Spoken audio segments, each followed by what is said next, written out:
Hello, my amazing angling friends, and welcome back to the channel. It's your fishing buddy here, ready to dive deep into the fishing forecast for a truly intriguing day, October 31st, 2025. That's right, Halloween fishing.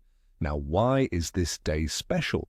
Because, my friends, it's setting the stage for some potentially spooky good fishing action, but only if you know where to look and what to do. Stick around because you're about to learn how to make the most of these late autumn conditions, and who knows, perhaps land a personal best. This is not a day for the faint of heart, but for those who brave the elements, the rewards could be fantastic. Let's talk about what's biting and how to target them. First up, the mighty pike. Autumn is prime time for these freshwater predators as they bulk up for winter. You'll want to be searching for them near dying vegetation, along those crucial drop-offs, and around any structures in lakes and canals. Think deeper ambush spots where they can lie in wait.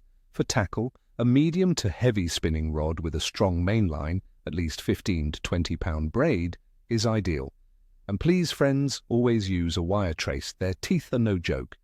As for lures, consider medium-sized jerkbaits, soft plastic shads, or spinnerbaits in natural baitfish colors, or something with a bit of flash. Retrieve your lures slowly with pauses, letting them sink into potential ambush spots. If you prefer deadbait, try float-fished or ledgered sea baits like mackerel or herring, as these oily baits can attract larger, more cautious pike. Next, let's turn our attention to the feisty perch. These striped bandits are still very active in late October. As the water cools, perch tend to shoal up and move into deeper sections of lakes, canals, and slow-flowing rivers. Look for them along drop-offs, underwater humps, the edges of deeper channels. Bridges and lock gates are also classic perch haunts, as is any natural cover. A light to medium spinning rod or a sensitive float rod will do the trick. Small lures like micro jigs, tiny spinners, or small crankbaits can be incredibly effective. Don't forget natural baits like worms, especially dendrobanas, or small live baits if allowed, presented on a simple float rig or a paternoster rig close to the bottom.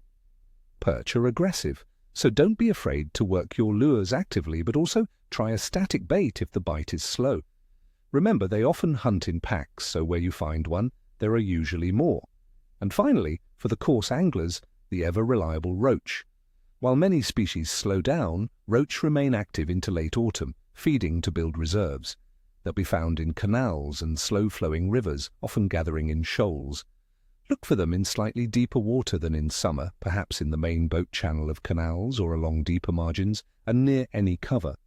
A light float rod or a quiver tip feeder rod is perfect. Use a fine main line, perhaps 2 or 3 pound breaking strain, and small hooks, size 20 or 22.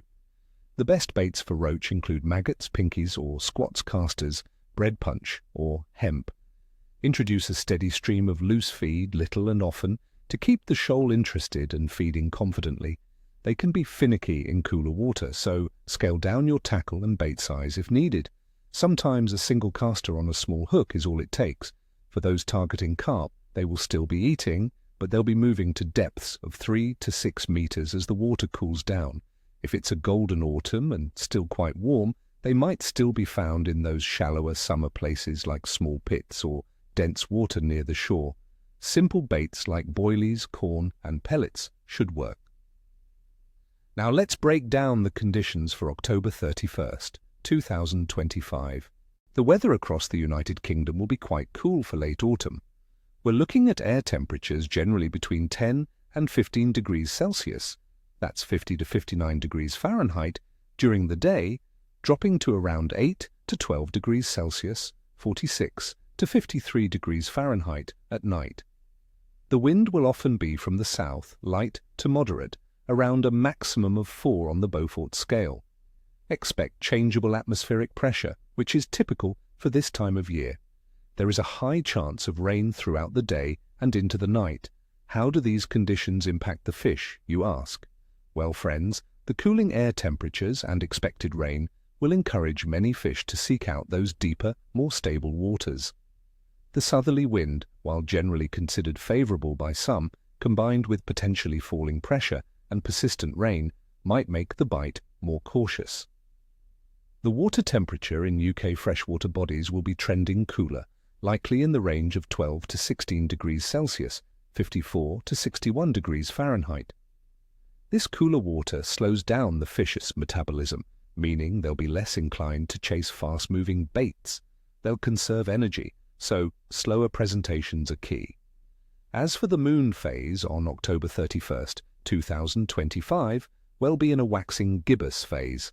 The moon will be around 71 to 76% illuminated, approximately 9 to 10 days old. It will rise mid-afternoon and be high in the eastern sky at sunset, setting after midnight. Now, popular fishing folklore often suggests that a waxing gibbous heading towards a full moon can be a good time, especially for night feeders or during those low-light transition periods. The increased lunar light can potentially extend feeding windows, so keep an eye out around dusk and dawn, and even through the night for some species. Considering all these factors, my friends, I'd give the overall fishing activity for this day a rating of medium to capricious.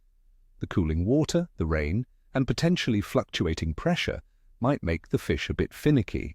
However, the strong autumn feed-up instinct for winter means that aggressive predators like pike and perch will still be actively hunting, and shoaling coarse fish like roach and carp will be steadily feeding, especially if you can present your bait effectively in their deeper, more comfortable holding spots. Don't be surprised by spells of intense feeding, followed by quiet periods. So there you have it, my angling adventurers, a comprehensive forecast to help you navigate the waters this Halloween.